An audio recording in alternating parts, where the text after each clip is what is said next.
recording. Okay. All glories to Mother Ratasha, all glories to the religion of love, all glories to the assembled devotees, all glories to our Supreme Lord. Please, Lord God, help us live out these teachings and be examples of love in the world. Jai. Okay, so we're picking up where we left off on the Sin Book, and page 90 on the PDF if you have it. The first lesson is love, and that she taught us, saying, God is love, and his love is manifest in mercy. As God has loved you, your brothers, sisters, all created and creation, you too must love one another, and show that love by being merciful, as God is merciful to you. Therefore, out of kindness, keep the commandments of God. And then she added on, begin now anew, and do not involve yourselves in the unnecessary suffering of innocent animals, nor pollute your minds and bodies with any kind of intoxication, nor engage in illicit sex, nor gamble. For many, this was hard to hear, and hearing, some would fall away. And one rebuked her, saying, why must you tell these hard things so that all will flee away from you? Other masters do not ask anything, not the giving up, nor the taking up, and they have many followers. Then she answered him, the difference is, she said, the masters of whom you speak want to please their followers. I want to please God. And I felt sorrow to see so many go, and asked, why can't they hear? And she in answer said to me, there is none so deaf as he who will not hear. But be not anxious, for their hearts have heard. The head can deny truth, but the heart never. It is difficult for them to hear, for they think God's laws a punishment. They are like the camel who liked especially one particular kind of leaf. Now, that leaf had thorns, which cut the camel's mouth. Blood, mixing with the leaf, gives a good taste, and the foolish animal, seeking to enjoy, destroys himself. We too live in a society of camels, who seek pleasures which destroy.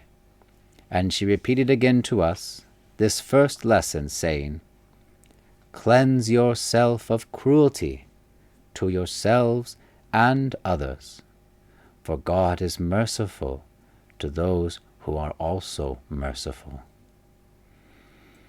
So throwing off the dead weight of damaging things, lighter we rose higher, till reaching the next step upon the path made straight. And at that place she asked of us, seek you your perfection? And hearing this was true, she said, rejoice, rejoice, for already are you perfect. But as gold is buried in earth, so too are you buried by sin, and so do not experience your true state of ecstasy, immortality, and knowledge, but experience only misery, ignorance, and death. Your suffering is great. And she taught then the wisdom given by God to all and for all, the path made straight, the path by which a man may come again to God. And so under her guidance we practiced that we might become devotees of God, and following found we entered a new time, a time of light and darkness, the path made straight, and religion undivided.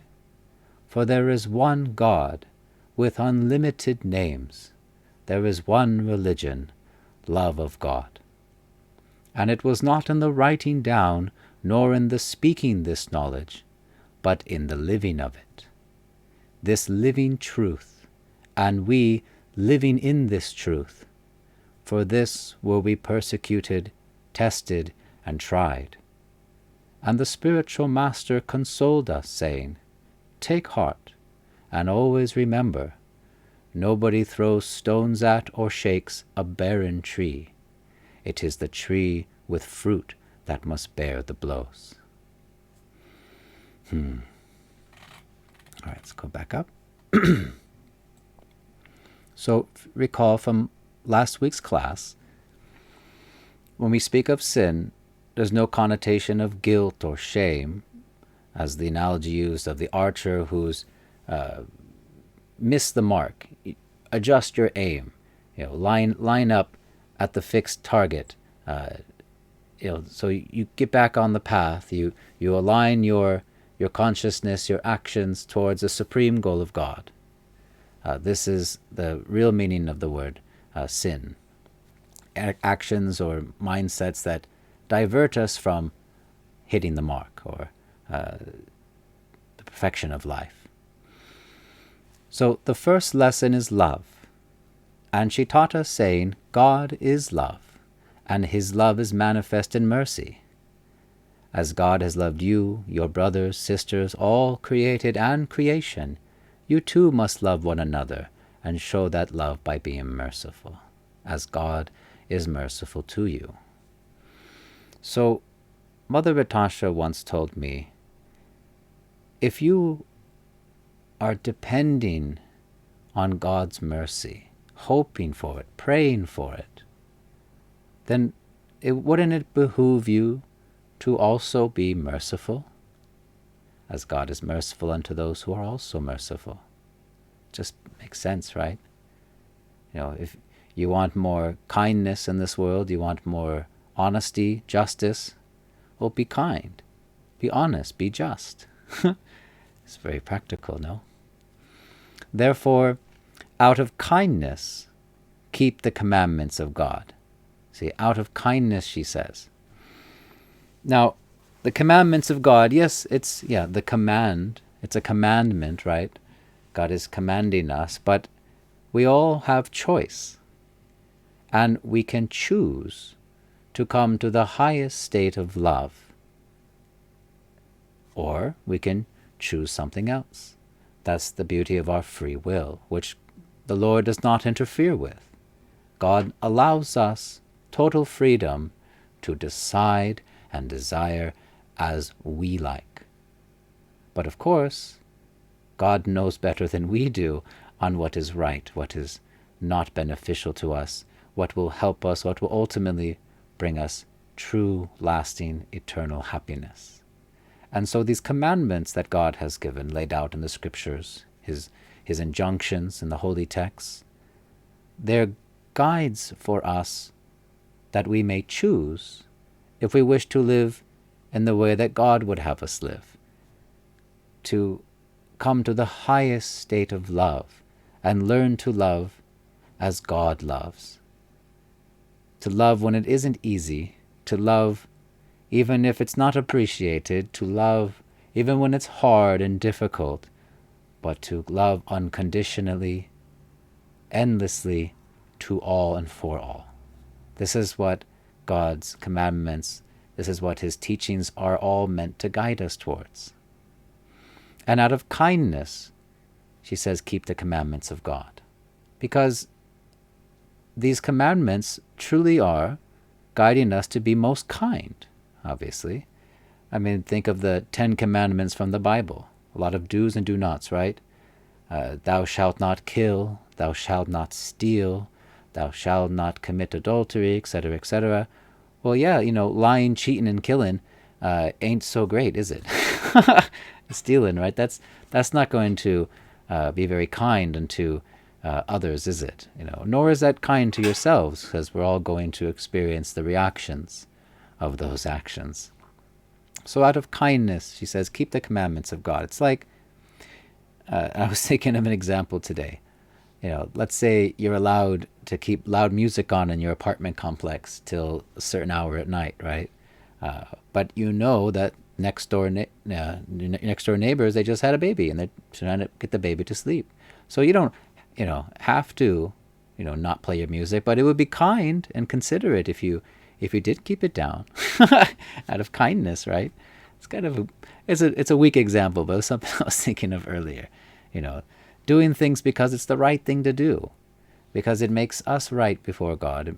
It straightens our heart out. This is the meaning of the path made straight, where we make our heart, our life straight before God, just ironing out all the crooked ways, all the you can say the misalignment of our of our aiming in life. Iron that out.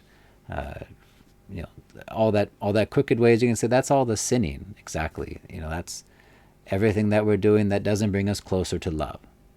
In one sense, you could lump your actions into just two categories. Does it bring you closer to love, or does it bring you a little farther from love? And remember, God is love. So is it bringing us closer to God in His loving service, or is this action taking us a step in a different direction? So in that sense, you could lump any activity that isn't bringing one closer to the Supreme, to the Divine, in loving service, and that would be sin. Not that, oh, sin, so bad, you're so naughty, you're so bad, I'm so bad, and feeling so guilty and shameful, and da-da-da-da. No, it just means that either we're living for the material or living for the spiritual, basically. And when you act on the material plane, you play by the material universe's rules. And one of those rules is karma. As you sow, so shall you reap. However, when you live for the spiritual, there's no reaction in this world, because those actions, those spiritual activities, are transcendental. When you act on the spiritual platform, hearing, chanting, remembering, prayer, worship, service, all these wonderful activities one does on the path, there is no reaction or counterpart in this world, because you're acting in God's service, and God is non-different from His service. And not only that, action done on the spiritual plane, devotional service, rather than having a counterpart of a reaction in this world, its effect is to dissolve and burn away and cut the ties to reactions that you were meant to face. So it's not going to bring you good karma or bad karma. Devotional service is naish karma. Naish, meaning it's like the anti-karma. It's what removes it completely. So it actually liberates and frees us. And so she added on, begin now anew, and do not involve yourselves in the unnecessary suffering of innocent animals, nor pollute your minds and bodies with any kind of intoxication, nor engage in illicit sex, nor gamble. Okay, so these four are called the four regulative principles of freedom. That's a long title, I know. It's the regulative principles, but principles of freedom. Freedom from what? Freedom from suffering. Now, for Lot, as it says right after, for many this was hard to hear, and hearing some would fall away. Yeah. Mother Atasha did not publicly preach these regulative principles so much. Only if it came up, honestly. If someone asked about it in a public program, or if someone asked to become her disciple. And then she would, okay, you want to take it to a step further. You want to come to a higher stage of love? Okay, well, there's many things you can do to come to a higher level of consciousness. Now, these four principles are sub-religious principles. Sub-religious. They're not like the main core commandments. They're sub-religious. They're meant to raise us from animal level of consciousness to the human level of consciousness. And only from the human level can we transcend beyond to divine consciousness. Most in this world are acting on the animal level. Eat, sleep, mate, defend. Just enjoy, get whatever I want for myself. I mean, what's very different from that from the animals? Human life is not meant for just animal living. Human life is meant for self-awareness, for service, for purification of our consciousness to come again to the spiritual, to come again to God. The purpose of life is spiritual realization. And so these four just means of which that can help us be more merciful, more loving, more kind if we choose to do so. And I'll explain. Not to involve yourselves in the unnecessary suffering of innocent animals. Okay, the key word being unnecessary. That's the key word. Now, it is our duty to keep body and soul together. That's very important for us. We can't just let ourselves die capriciously like that. We have to, stay alive and finish the work, finish the purification of our heart and mind. So we don't just want to starve to death if we were in an emergency life or death situation. If I use this example often, if I was in a life raft in the middle of the ocean, drifting aimlessly, waiting for rescue, and I'm nothing to eat or drink, surely I would have to catch a fish, and I would have to eat it and, kill that fish and eat it, of course. It's necessary. That's absolutely necessary for my survival. But when I have all these nice grocery stores and markets all over the place where I can get plenty of nice eatables and foodstuffs to live and eat sumptuously and deliciously, nutritiously, then it's not really necessary for me to harm a living creature. It's not necessary for me to kill, cause suffering to others, is it? It's just for the taste of the tongue, and it hardens your heart. We don't want to harden our hearts. We want to soften our hearts. We want to our hearts melt in love of God. So that's why Mother Atasha's disciples were all vegetarian. Now again, Mother Atasha is not saying everybody has to be vegetarian. I mean, come on. Let's be a little practical here. That's a little tough for most people off the bat. So chant the holy names. Follow the message. Do your best to live in loving service. And then, gradually as you elevate yourself more and more, and you want to come further, what can I do to get to, what's more things that I can do to get closer to the goal? What are some extra, tips and guidance that I can incorporate to bring me, help me make more progress? Well, this is what those things are. And they're different from different religions, of course. They things about diet, things about marriage, things about these things, they remember sub-religious principles, and they differ from culture, but the core teaching is to bring us all to a higher state of love. And then, nor pollute your minds and bodies with any kind of intoxication. So, drugs, smoking, alcohol, these things, they pollute our minds and bodies. They lead to diseases, they lead to very regrettable mistakes we do in inebriated states of mind, and they only cause suffering, really, ultimately to ourselves. We may think that we're enjoying, but anyone who's done drugs knows that once you get high, when you come down from that high, you're usually lower than where you started. I have experience of this myself before I came to spiritual life. I did a lot of all these things. And I can tell you my life's much better without these things. And nor engage yourself in illicit sex. Illicit sex, that means sex outside of a committed relationship, or sex outside of wedlock. Or as Mother Atasha put it, be a gentleman, be a lady, put a ring on it. Simple.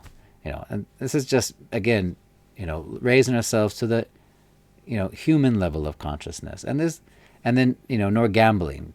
Gambling, of course, that feverish, greedy mentality of trying to get something for nothing, gambling, that sure ruins people's lives if you know some gamblers.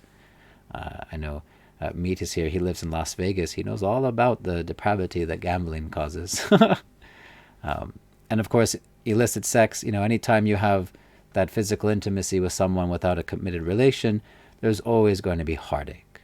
Or there's going to be children outside of wedlock. There's going to be unwanted progeny. There's going to be possibly venereal diseases. It's just suffering for others and yourself. So these four things, these four regulated principles of freedom, therefore, to free ourselves from causes of suffering. And of course, it's out of kindness to yourself and others if you choose. You don't have to do this, but If you wanted to be a disciple of Mother Tashi, you had to do these things. This was what she required of anybody who wanted to, you know, be taken under her wing. So for many this was hard to hear, and hearing some would fall away. And one rebuked her, saying, "Why must you tell these hard things so that all will flee away from you? Other masters do not ask anything, not the giving up nor the taking up, and they have many followers." Then she answered him, "The difference is," she said, "the masters of whom you speak want to please their followers. I want to please God." And I need to please my foot that fell asleep. 1 second. Yeah. Oh, ho, ho, ho, ho. Oy. Sorry. My toes are numb. Okay.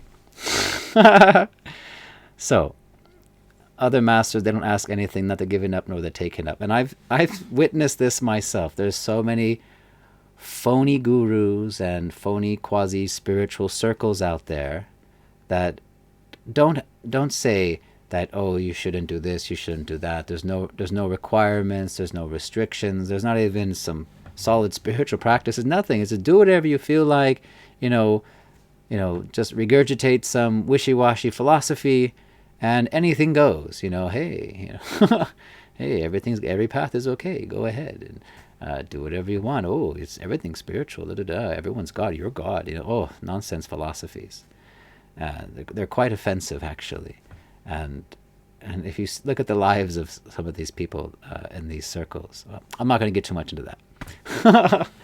But here, quite clearly, Mother Tashi is saying the difference between these so-called masters, who are really miscreants, is that the real master, real pure devotee of God, is only aiming to please God and be of loving service to enact His will, not their own.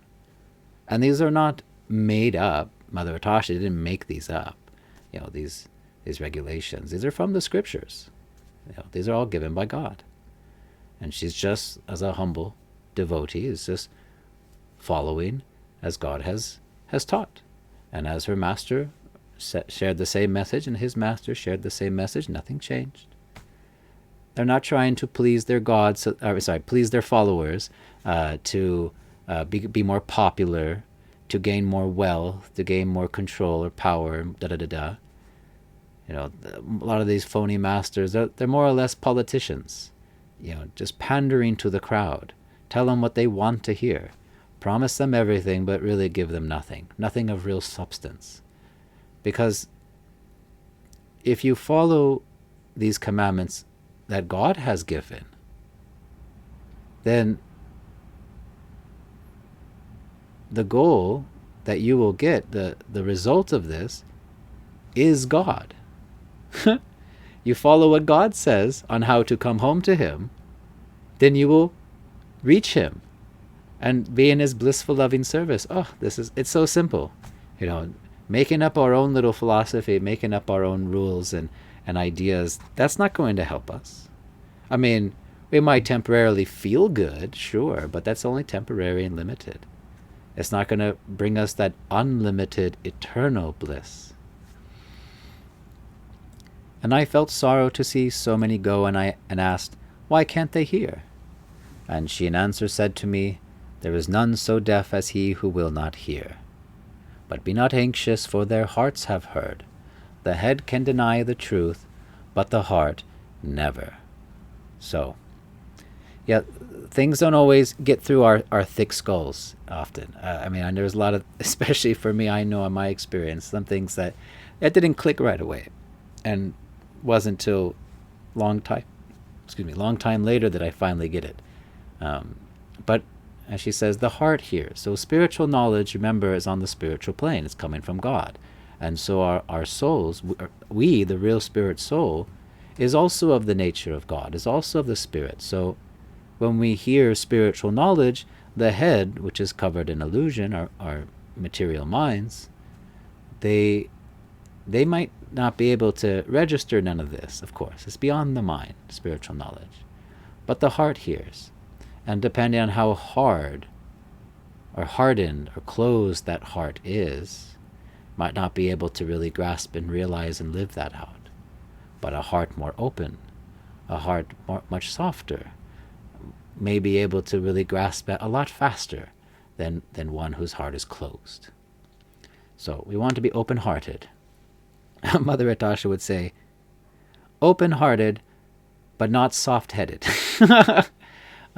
We still want to be intelligent and look at things very wisely, of course. Don't be a blind follower. Look very carefully at things. It is difficult for them to hear, for they think God's law is a punishment. Right. Like the child who puts something dirty in his mouth and the mother takes it away. And because the mother knows that that's dirty, it's going to give the child, some illness.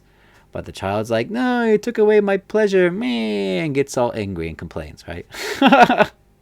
So the mother knows, the good parent knows what's not good for the child, and therefore the child may not appreciate or agree, but the mother knows best. And just likewise here, God knows best for us. We may not, our minds and our current state of illusion may not realize or appreciate it, but everything God gives is ultimately for our good.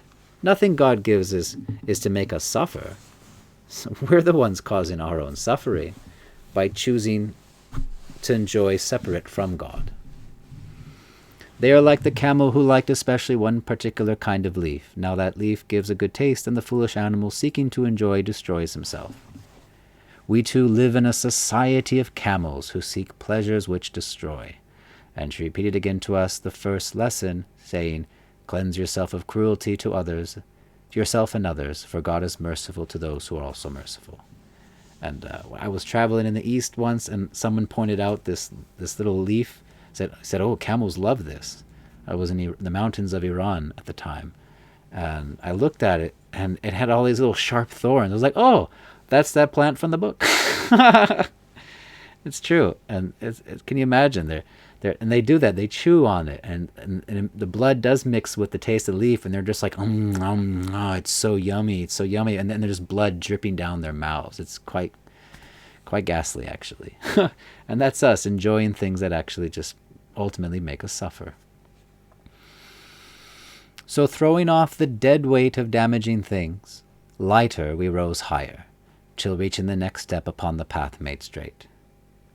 My god brother, you're in Nepal, and you know all about trekking, and you don't want to have a heavy, super heavy pack full of a bunch of things you don't need if you're trying to get up that mountain, right? No, Yeah. yeah, Right. you want to travel light, right? You don't want to take anything that's going to weigh you down unnecessarily. So, No, no. Even 1 kg can make a big, heavy thing. So we right. want to make light. Yeah, exactly. So as devotees, we're trying to make ourselves lighter, remove things out of our pack that we don't need, especially things that are ultimately going to slow us down, going to make us trip and stumble on our path. So really, whatever a devotee of God gives up, whatever they renounce, and renunciation is one of the big fearful things in spiritual life, whatever the devotee renounces is ultimately for the devotee's good, and is going to help them walk that path a lot lighter and not be burdened, and rise higher and higher. This is the real high, the spiritual high. Everyone wants to get high and enjoy, but that high always comes down. But spiritual life, you can actually get high and high and high and never come down. This is that spiritual happiness. This is not on the material plane. This is enjoyed within the heart. And over time, this becomes manifest for a devotee who practices rightly. And at that place she asked of us, seek you your perfection? And hearing this was true, she said, rejoice, rejoice, for already are you perfect. But as gold is buried in earth, so too are you buried by sin, and so do not experience your true state of ecstasy, immortality, and knowledge. But experiencing only misery, ignorance, and death, your suffering is great. Already are you perfect. So this teaching is both liberating and empowering. Especially for me, when I first heard it, I thought that, enlightenment is something I have to go on some big old quest and find it somewhere, or I need to get it somehow. But to learn that you already have it, you already are it, you just have to uncover everything that's keeping you from experiencing it. And it's empowering because it puts everything in our own hands. It's not dependent on anything else except us. It's not like, oh, I don't have enough money to be enlightened. Oh, I don't have enough of this to be enlightened. No, it's all in our hands. It's how we live, how we act, what we desire. Yeah, and the nature of the soul, and we discussed this many times, the nature of the soul is immortal, it's eternal, never born, never die, full of conscious knowledge, and ecstatically blissful. Ecstasy, it doesn't just say joy, ecstasy. This is the state of the soul. Oh, yeah, that's what we're really after. That's what we all want. Not the temporary, short-lived morsels of material joy that come and go. That's just misery. And, and not knowing what's what, not knowing who I am and what I'm doing in life, living in ignorance. Oh, that's awful. And experiencing repeated birth and death. Oof, death is quite evil, honestly. Anyone who's experienced the death of someone close to you, it is quite heart-wrenching and devastating. Yeah, and that's not natural to the soul. Of course, the soul just moves on. The body goes like a dress, but the soul moves on. But yeah, looks like we're out of time. I didn't get to go into this. Do that next week. So let me pause the class real fast. Okay. Does anyone have any questions related to the class?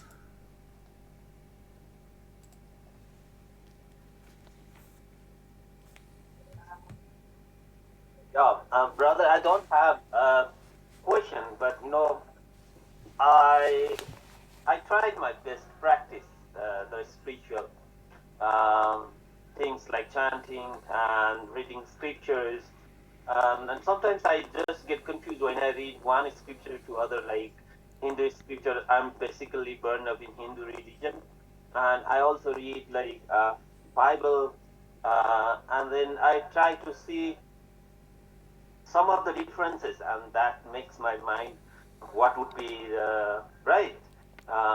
Like Christians, they follow a kind of practice, and we follow the other practice. And generally, Christian people, they say like going temple is not that worth, but Hindus say going temple is worth it.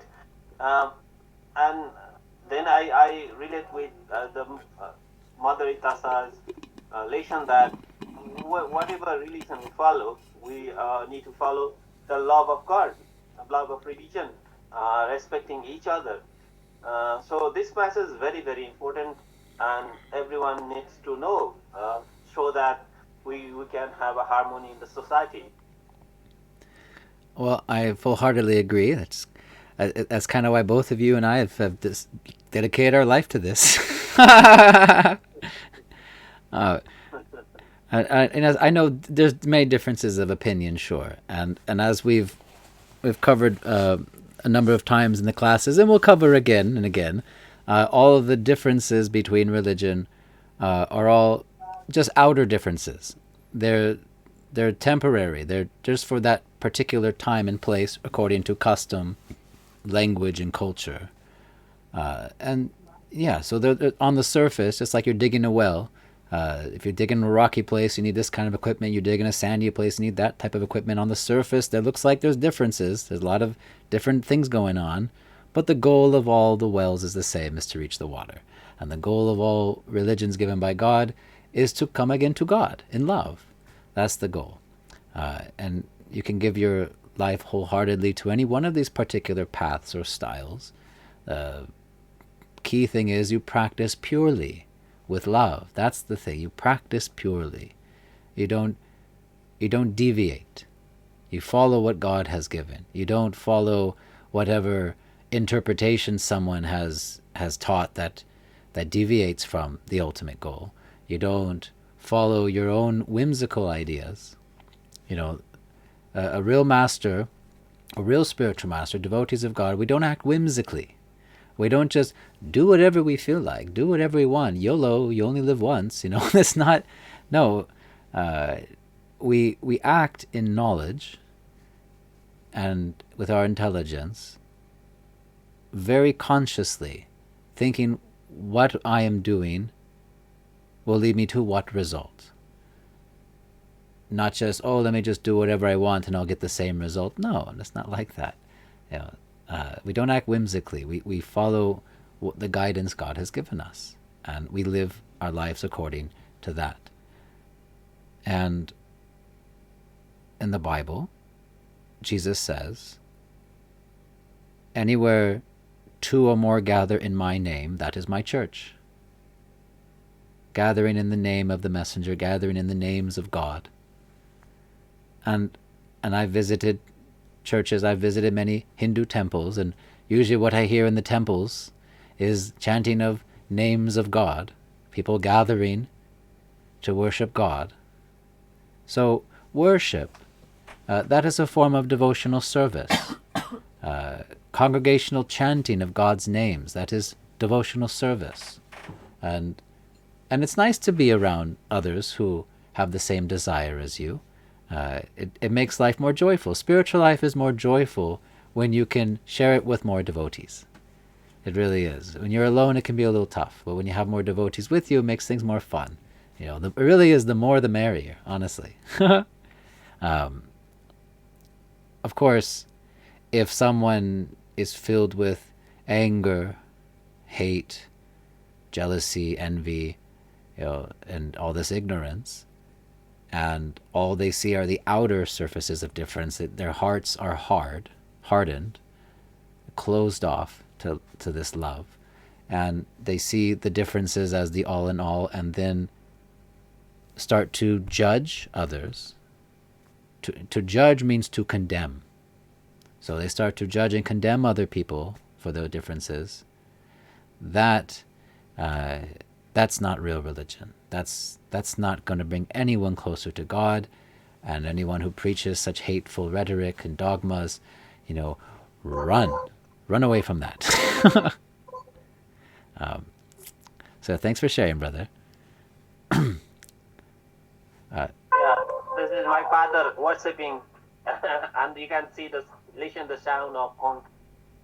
Oh, nice. Jai.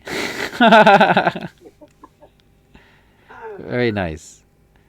Does anyone have any other questions or anything related to the class, or anything spiritual, if not to the class?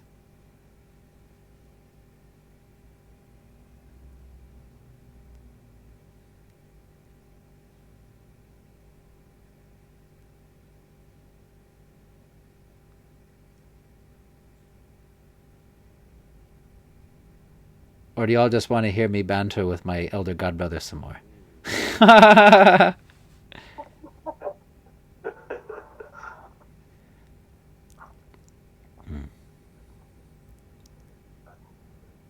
Well, if no one has a question, maybe I could continue reading from this. Hold on. Let's open this up. Okay. Let me read from the book again. Unless anyone has a question, maybe I'll continue reading a bit. All right. I think it's okay to continue, yeah. Sure. Okay. And she taught then the wisdom given by God, to all and for all, the path made straight, the path by which a man may come again to God. And so under her guidance we practice that we might become devotees of God. So she taught then the wisdom given by God. So this is what I meant earlier about we don't act whimsically.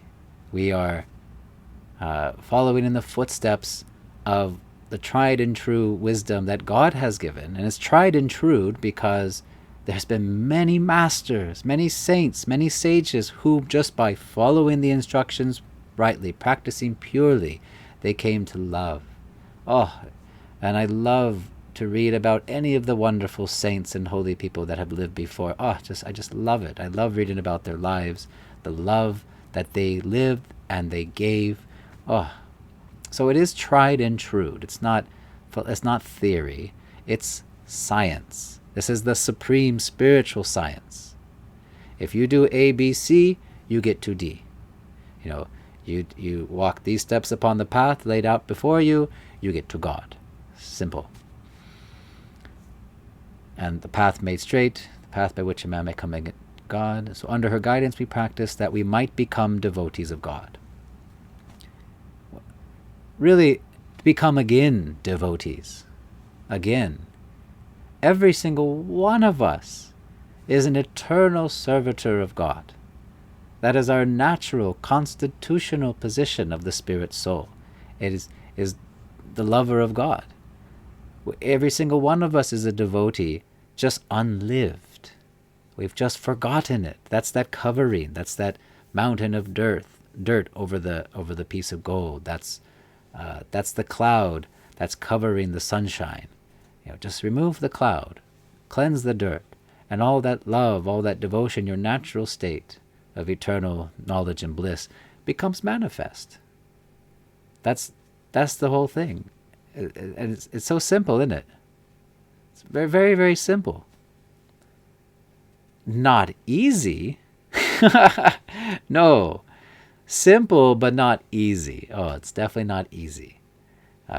There's a lot of challenges, a lot of tests. Speaking of tests, here I have to go here. Oop, not that one.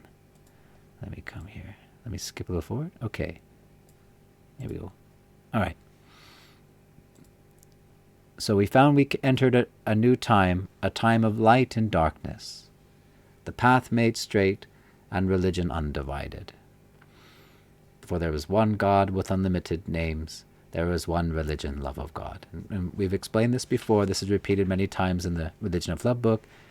A time of light and darkness, meaning a time where we hear pure spiritual knowledge, which is like a light acting in the darkness of our ignorance. That we can, just like how when it's dark and you can't see, and all of a sudden you shine a light. Now I can find the path. This is how knowledge is. That helps us find our way through this life back to the Supreme. And the path made straight, as I said, and religion undivided. Undivided. Right now, we experience lots of division in the world. Division from faith, division by nationality, by ethnicity, by economic class. There's so much division. Divide, divide, divide. God didn't make these divisions. No, it's all man-made. And it is so foolish. I'm going to say it's very, very foolish and very ignorant when God again and again gives a message of love into the world. And then man takes that pure message of love and twists it, makes a business out of it, corrupts it with his own ignorance, and it's not the same thing anymore. And now it's become political. Now it's become social and economical. It's become worldly. And now all these divisions have sprung up. Just like how outside of religion there's still plenty of divisions. Well, the divisions in religion are just like all the worldly divisions in society. They're non-different. Nothing is what God gave. It's just man's doing out of illusion and his hard-heartedness. So we're breaking down all these false barriers. They're false because they're not real. It's just temporary, illusory stuff of this world. And remember, religion is the relinking, religio, to relink again with God. That's what it is. The process and practices within our heart to come again to God. It's not a person, place, or thing. It's not a noun. Even like the word Islam. Islam actually means surrender to the will of God. It's a verb. It's an action. Something you live. It's a living thing. For there is one God with unlimited names. There is one religion, love of God. So, if it doesn't seem common sense by now, well, this surely is. This is the simple truth of it. There is only one God. All the religions speak of the one supreme God. And he has unlimited names. Just as God is unlimited. His glories are unlimited. His knowledge is unlimited. Everything of God is unlimited. His love is unlimited. Now, we don't know all of God's limited names. Surely, we don't, our knowledge is so small. We're humble, little, meek, little, tiny specks of God's greatness. We're just, we don't know too much. But what we do know, we know from whatever God has revealed to us. And there are many names in the revealed scriptures. There's Abba in the Bible, 99 in the Quran, Allah, Rahman, Rahim. And in the Vedas, oh my gosh, in the Vedic scriptures there's over 1,000, which makes sense because the Vedas are huge, so there's tons of names. Oh my gosh, that's many names of God, which makes it more fun to chant, mix it up. But God is one. And in the oldest Veda, the Rig Veda, which you could say is probably the oldest written down scripture in the world, it says in it, religion is one. So, even from the get-go, God's been telling us, I am one, religion is one, the path to come back to me is one, and it's of love. Very simple. So we're coming back to this truth. Anyone have a question now, or shall I continue? In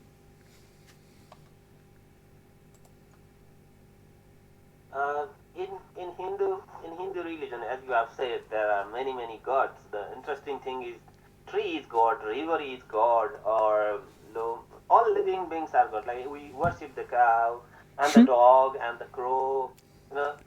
So we believe that the soul is there with all the living beings, and they are the form of God. Well, that's almost there. Philosophically, yes, there was the presence of the living soul with all bodied beings. The dog, the cow, the crow, the human. They all have spirit, soul, and therefore we love and respect all life forms. They just have a different body than us. Not like I'm better than them because I have a human body and they have a dog body. It's not like, oh, I'm better than the dog. No. This body is definitely, the human body is more useful. Definitely. I can make more use of this body. I can break out of this cycle of samsara, this birth and death, go home to the spiritual world. The poor dog can't. Woof, woof, He can't chant the names of God. Out of love and kindness, though, I can give the God some soul food, or you can say in the East Prashad, and I can chant the names of God into his ear, help him out, which we do this, actually. But worship is for God alone. So, in one sense, everything is Brahman. Everything is of the forms and multifarious energies of God. There's nothing that is not of God. But God himself is one, and only God is worthy of worship. Some people think, someone asked me the other day, oh, do you have any centers where you worship Mother Atasha? And I said, no. We don't worship Mother Atasha. Mother Atasha is worshiping God, and she's guiding us how also to worship God. And we honor and revere and respect all the forms of life, which are all part and parcel of God. Yes. And I do like all the teachings of the Vedas. There's a lot more of it. All the scriptures, one in quality, but different in quantity. It's just, there's just so many more books. So much more to go off of. Anyone else have a question? Or I'll continue?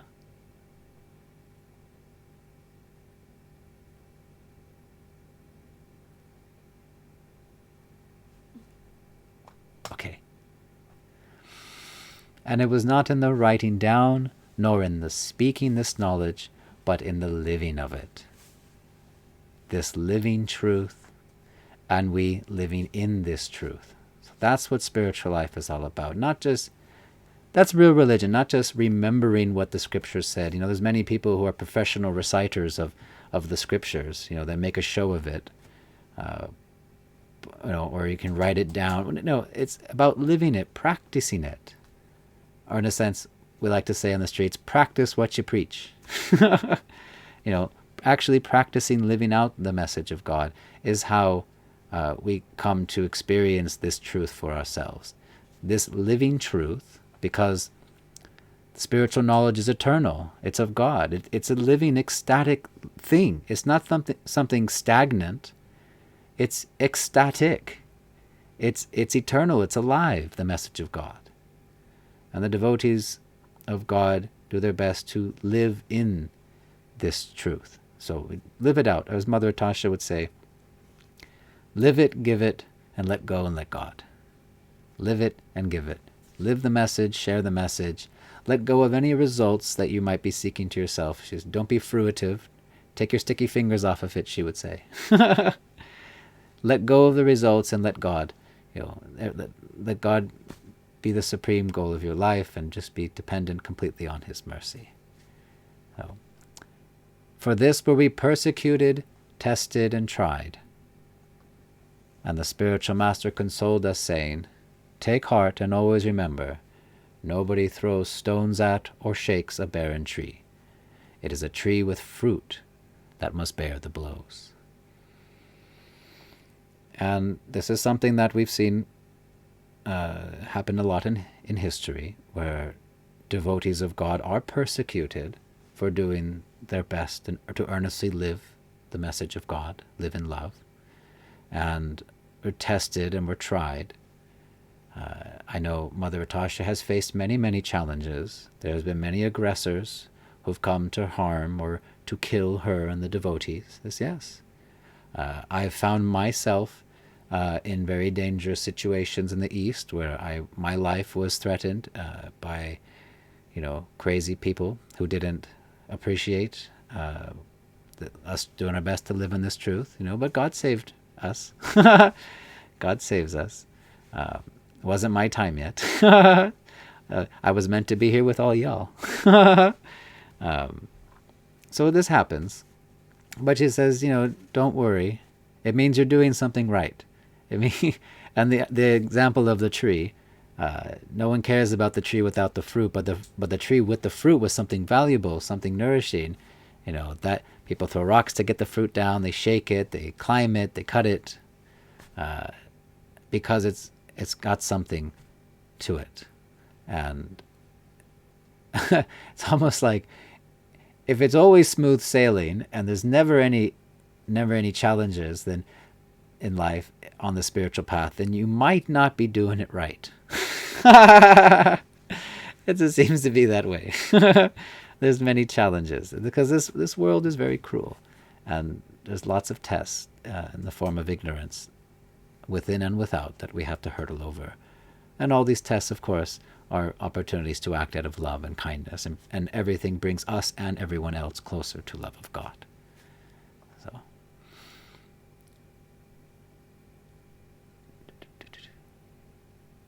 did I read this last part?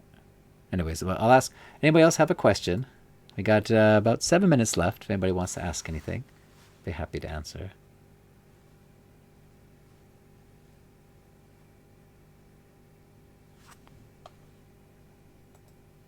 Okay, I'll finish it. And some in this time would fall away. Yeah, so this happens sometimes. When the boat gets rocky, don't leave the boat. A lot of people do leave the boat when challenges come. When they start chanting, practicing all these austerities and all the darkness, all the illusion, all the ignorance within themselves comes up.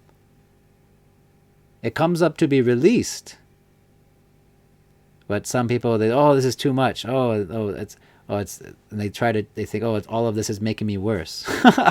No, it's making you better if you stick through it and you don't give up. You persevere on. When things get rocky, a lot of people they just they disappear. They're not ready to handle it yet. They're not strong enough yet. They're not sincere enough yet, or disciplined enough. Mother Atasha said, if you want to be really successful in spiritual life, you have to be a warrior. It's not for sissies. It says spiritual life is for warriors. And then we're not fighting, of course, with swords and fisticuffs or bombs and guns. No. Inner warriors. Warrior of the heart. Where you're not going to give up when it gets tough. For devotees, when the going gets tough, the tough get going. We don't give up, we persevere. Some people they think, spiritual life is all hugs and rainbows and unicorns and everything's so nice and lovely. And it is absolutely lovely too. But there's just Just like regular life. My God, material life, how many challenges and disturbances we have to face. Except when you endure those challenges and disturbances of material life, they just return again and again, and it's this endless cycle. And there's nothing truly gained because everything you've worked for is temporary and is all lost. But in spiritual life, everything you gain in spiritual life, every realization that you experience, every bit of service that you perform, none of that is lost. None of it's lost. It's all bringing us closer and closer to love of God. It's never lost.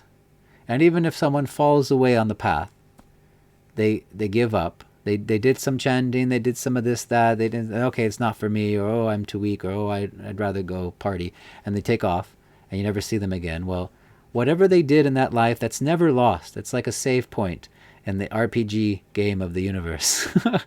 and that they'll pick up where they left off in their consciousness in their next life. And they'll be at that same point. And then we make little advancement.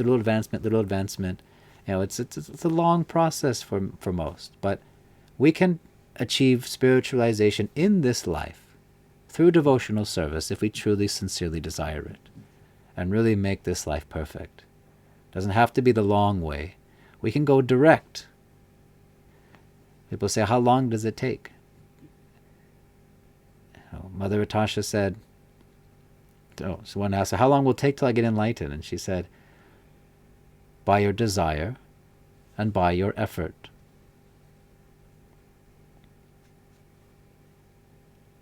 How strong is your desire? How sincere are you? And how much work are you willing to put into it? Like anything, right? Like anything. It doesn't need to take lifetime, doesn't need to take years. It could take one moment.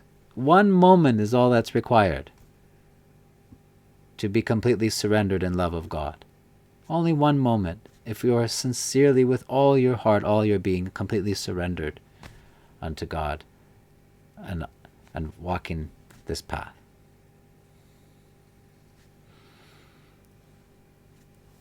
And we who remain continued on the greater pilgrimage to God.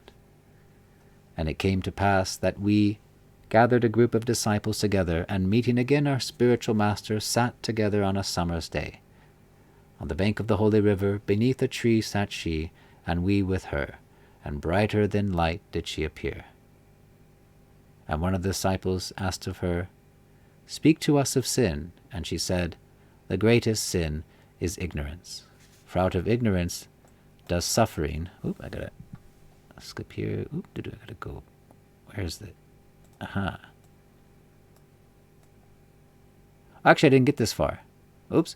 Okay, I'm going a little too ahead. Does anybody have a question? One last go, one last hurrah before we take off. Or I close the class and stop the recording, I mean.